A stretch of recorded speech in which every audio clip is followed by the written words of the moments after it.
my brothers, my black people. Nah, I'm playing around. What's good, y'all? We finna be reacting to a spooky, scary horror story. Spooky, scary horror story. This might not actually go on my channel. It might. I don't know. But I'm gonna have my bro with me. My bro. How y'all doing? How y'all?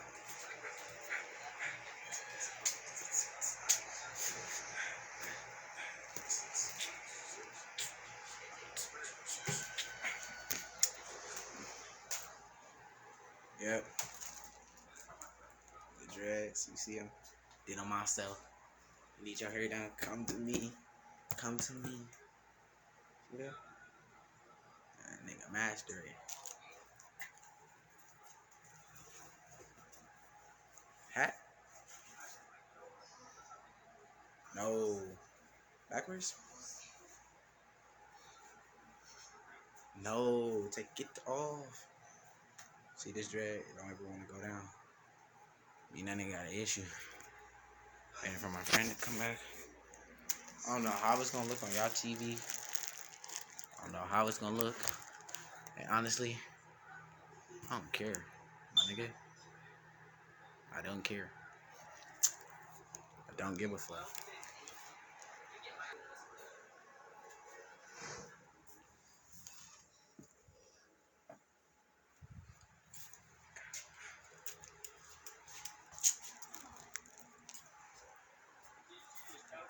After all, you still need to find your old parents. Cause I already know this finna go wrong for some reason. Alright. Where YouTube at? Boom tube. Man.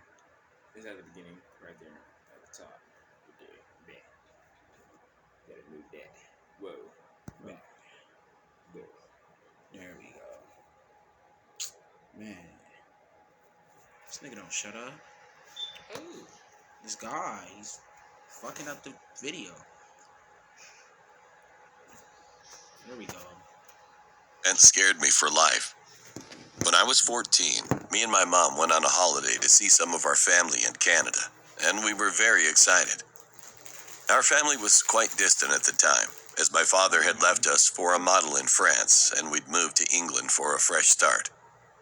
Well, anyway, we got there and I was reminded just how beautiful it is where my grandma and grandfather live. By the way, this was around winter time, so it was quite cold. We were enjoying our roast until I heard an echoing scream outside the cabin. Me being the person I am, I just laughed and shrugged it off. I was actually petrified of whatever thing would make a noise like that at night. So my grandfather said to me, "Let's go get some layers on and go check what it is." Being very large for my age, around 6'1" and about 95 kilograms, or around 200 pounds or so, I was a very scary looking person to stand up to or try to fight, so I had to say yes. We got our coats and my grandfather brought his gun, just for safety. We headed out around 50 meters from the cabin when we saw what it was. It was a moose. It had been crushed by a rock and was making the same scream as before, so we had to put it out of its misery. We needed to call someone to help us get rid of the corpse, but we were too tired and it had started to snow. But something was off. There was nowhere for a rock that size to have come from. We headed back to the cabin. I was just laughing to myself, thinking that my anxious feeling tonight was because I was just being childish. But then, all that changed later that night. About 20 minutes later, we heard the same scream. We all jumped, and I looked outside. The body wasn't there anymore, and I shat a brick. I was confused as to how a giant moose corpse, pinned to the ground with a rock that weighed probably twice as much as me, could have just disappeared. Then I saw something I still have nightmares about. It could have been a coincidence, but a man with a Glock G45 was staring at us, and he aimed right at me. Then he shouted, "Anyone fucking move? This big fuck dies." But why? What he didn't know was that I also carried a penknife on me because of an incident I had when I was younger. While he was paying attention to the rest of my family, I jabbed it right into his hand that was holding the gun. He dropped it and I ran right at him, tackling him to the ground, so my family had time to call the police. We traded punch for punch, and because I couldn't hold him down, he kept trying to reach his gun after every one of his punches. But the scariest thing I remember was that he was just smiling. I ended up trying to stomp on his hand so he would forget about the gun. Then bang! I'd been shot, straight in and out of my shoulder. Luckily, I had adrenaline rushing through my body and stomped on his hand, breaking it in multiple different places. Then I stomped on his ribs and started kicking his head until he was knocked out. The police ended up coming around 10 minutes later, and I was rushed to the hospital with a few missing teeth and a broken jaw. The maniac had several injuries: 3 broken ribs, all 5 fingers crushed, a broken jaw, a broken nose, and a concussion. It turned out that this man had broken out of prison a few weeks prior. I don't ever sleep at night anymore. Now I'm known as an owl, and I sleep throughout the day. I think to myself now that if I didn't have that penknife from my father, I would be dead, and my mom, grandma, and grandfather would be as well. Just know that every person around you has your trust and respect, and you have theirs, because not everybody in this world is a nice person. It might be. Yeah, it was true. We should watch another one. That one was good. That one was good.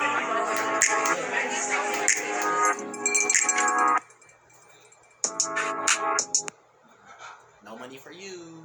For those of you watching this now, I would like to say this before you hear my story. If your parent or guardian never stressed the lesson of tell a trusted adult when you are in an uncomfortable situation, I am urging you to take this lesson seriously, because I wish it was drilled into my head more. Because if it was, I know this experience would not have happened the way it did. The reason I am sharing this experience with you is because I am still seeking therapy for it to this day, and probably for many more years to come. My therapist wanted me to finally go into detail of what happened that night. Watch her be the main issue, though. Watch her be, like, doing something to provoke him. Exactly. Right. It didn't still be having fun with it, and then call rape after having, like, fun. Exactly. But you So I wrote this for a them. lot of girls do that. But for the sake of privacy, I will be changing the names of those involved. Thank you. Now, let's begin with how it all began. This happened when I was 13 years old. My 3 best friends and I, who let's call Ella, Raven, and Jess, were having a sleepover at Ella's house since we wanted to watch the new movie in the franchise we were all obsessed over. Ella's house was the best choice since it was in between all of our houses and we would have the entire house to ourselves for most of the night. We planned out the entire night, as a young group of friends would do, but at the last minute decided to take a trip down to the Safeway that was about 5 or 6 miles walk from the house. Now, keep in mind that all 4 of us at the time were seasoned soccer players, so we could all run quite fast for a long duration of time. However, I was getting off of a pretty serious injury, so I couldn't run as fast or as long as I normally could, and I was a very conditioned runner at that time. Anyway, we arrived at the store around 4:30 p.m., I believe, and during that time of year, and where we lived, the sun was still up, but it was going to disappear behind the mountain in about an hour or so. We didn't want to stay any longer than 15 or 20 minutes, since the walk back to her house would take more time, since we would be walking uphill and carrying our grocery bags. We also didn't want to be left to walk home in the dark, since mountain lions and bears were common in her area. And if you know anything about living in an area like that, it was common knowledge to get inside before sunset. We finished our shopping and totaled about 5 or 6 bags to carry between the 4 of us. As we were about to leave the store, we heard Ella's name being called by one of the workers. Ella turned around, and it turned out to be someone she knew. They chatted for a bit, but we couldn't really understand what they were saying to each other since they were talking in Spanish. Raven nudged Ella and said that we should go soon. So Ella said goodbye to her friend, and we began to walk out of the store. I looked up, and I estimated we had about 10 to 15 minutes of light left, so I said we should hurry. We began walking back home, and as we were leaving, a ragged-looking man approached us, asking for spare change or money. I was immediately hit with the smell of sweat, urine, feces, you name it, this man had it. I felt sympathetic for the man, since my family taught me to always be sympathetic to those less fortunate than us, even though we could have been labeled as lower class at that time since money was tight for us. I should also mention that since money was tight, my friends said that they would pay for my share since they had enough on them. Therefore, when the man asked us for cash, I said, "Sorry, sir, I'm afraid we don't have any spare change on us." I was so naive, it made me sick. As to why I feel this way is because of what I now realize. We were told we lived in a safe area with low crime or theft. We're all 13-year-old girls, still carrying our spending money, and had no idea how to handle the situation. The man began to step closer to us and outstretched one of his hands, which was covered in soiled bandages and covered in dirt. However, Ella is easily angered and is not afraid to fight people. So she immediately stepped forward and said a strong and affirmative, "Back off."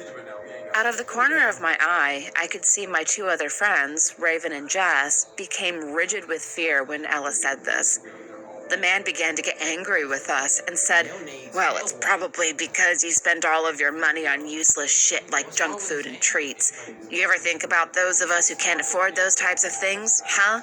No. And you know why? Because you're all spoiled shits." His voice was thick and raspy, but sounded weak, and his speech was slurred, and his posture was extremely laxed. His vibe was completely off-putting. He sent chills down my spine and made me nauseous. Just then, Jess nudged me in my back and looked at me and mouthed the words, "Do something." And I am the type of person who doesn't get angry unless provoked, and I never let people scare those I care about. I reluctantly stepped forward and told the man to back off or there was going to be a problem. He looked at me dead in the eyes, and I will never forget what he did. He breathed in deeply, long and slow. His eyes rolled in the back of his head, and without saying a word or opening his eyes, turned around and walked around to what I can assume the back of the Safeway. The strangest part of all of this were the other people entering the Safeway. None of them seemed to notice the man at all, not a single one. One person in particular, the man was about to run into them, yet they hadn't made any form of notice of his presence. The four of us were all still in shock, but I spoke up and said, "We need to go, now." I regret my decision that day more than anything in my life. We should have gone back into the store and gotten Ella's friends' help, but instead, we isolated ourselves and went straight to the only place where we would be alone. My friends and I then began running, and I mean running, back to Ella's house. I was at the back of the group due to my injury, and I swear on my life that I could hear footsteps behind me in the scrub oak we were running alongside. I wanted to look back, but I just kept on running. My conscience made me feel like I was running from pure evil.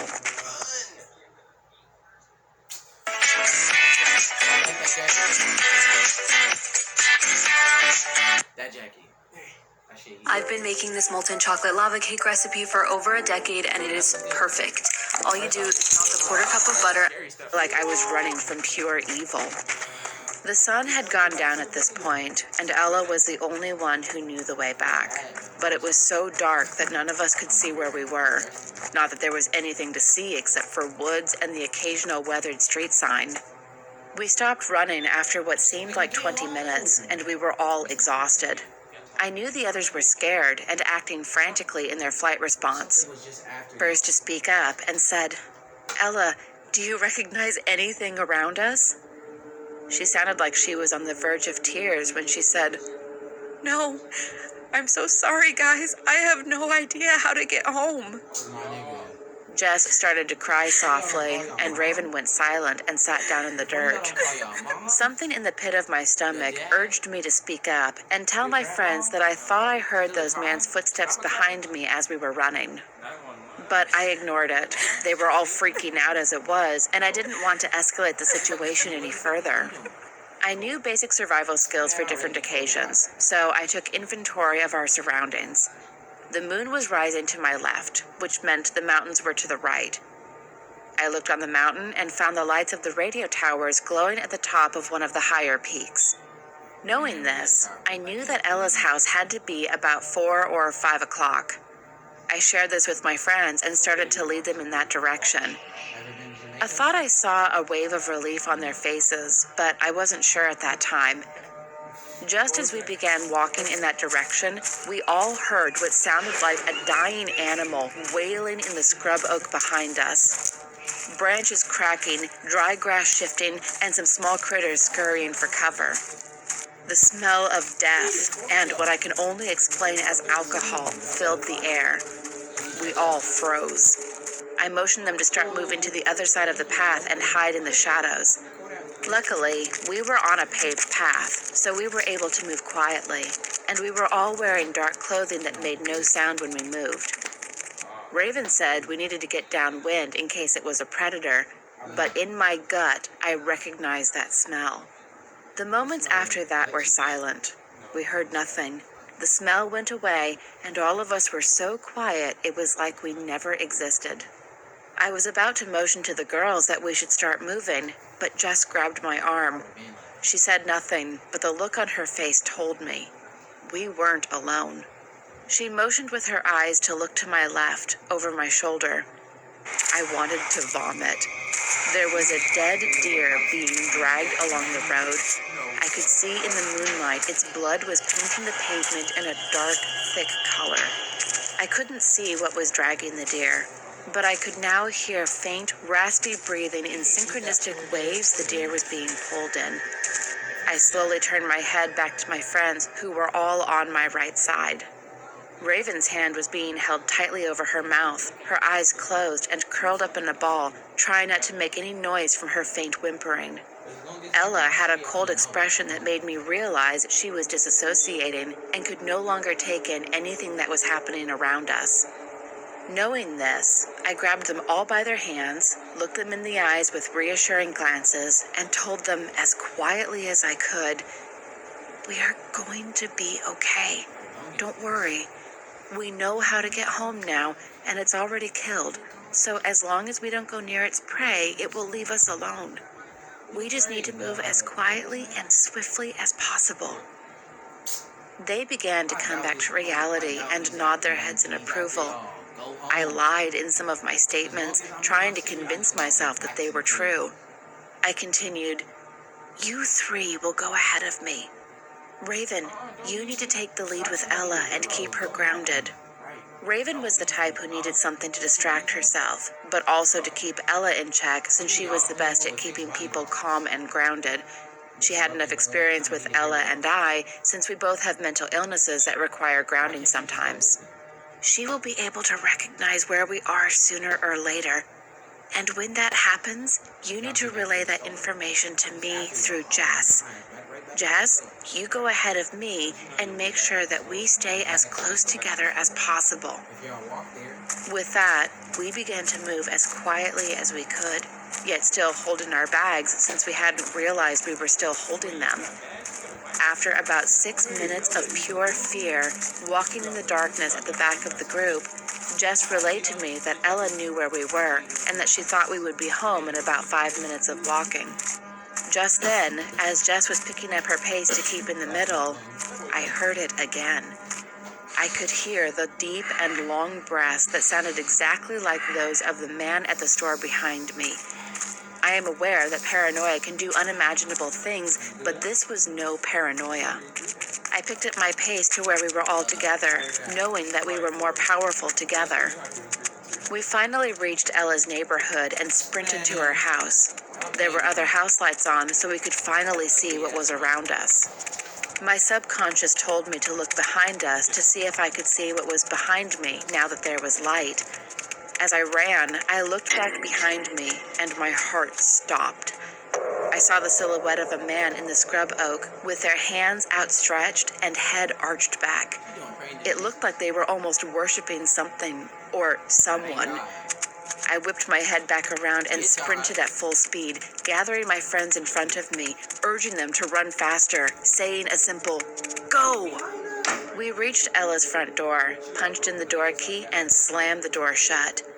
We were all panting in her doorway, but they were completely unaware of what I saw. We gathered up in the basement, since it was the most guarded area of the house with an alarm on the basement door if it was opened. Ella pulled out the air mattresses her family kept in the closet, and we gathered enough blankets to cover every square inch of the room. Once we all began to feel safe again, they all thanked me for keeping them calm and getting them back here safely.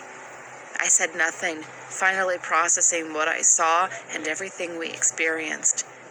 They nervously asked if I was all right, and with tears in my eyes, I told them what I saw and heard. They all said that they believed me, but I don't think that they will ever truly understand what I felt and saw that night when I saw that man, and I am so thankful for that. But the story doesn't end here. Now, I am a very heavy sleeper. For context, my mother used to wake me up with banging pots outside my door, and even that failed to work sometimes, so I have no idea why this happened. For more context, since we were in the basement, the windows were built underground with enough space for someone to fit in the space in front of it. Now, I still don't know if it was a dream or not, but I woke up to the sound of more breathing that same night, and when I opened my eyes, in the reflection of the mirror in Ella's bathroom, I could see outside of her window. My eyes tried to focus on the silhouette of what I saw, but I didn't have my glasses on. But from what I could make out, there was a person with their palms pressed on the glass of the window, staring at us while we slept. I passed out from the collected fear of that night finally hitting me, and when I woke up, there was nothing there, not even a handprint. I asked them if they woke up at all last night, and they all said no. It is now years later, and let it be known that I have not had a single dream since that night. But I still have night terrors of open windows filled with figures watching me sleep, the smell of death and alcohol, darkness surrounding me completely, and running in place with death closing in on me until I wake up in cold sweats, trembling until morning. I don't know if these nightmares will ever stop, but I am thankful that none of my friends experience the same horrors I do. Well, niggas, the video's over. Go find somebody else to watch.